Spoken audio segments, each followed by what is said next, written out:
ભારત દેશના 77મા ગણતંત્ર દિવસના અવસર પર બધાને શુભેચ્છા।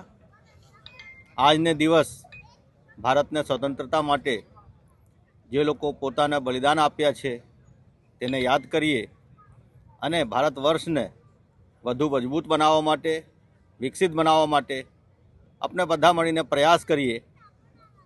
આજના આ શુભ પ્રસંગે ભારતની સુરક્ષા માટે તૈનાત બધા લશ્કરના જવાનો, અર્ધ લશ્કરના જવાનો અને પોલીસના મિત્રોને પણ હું અભિનંદન આપું છું।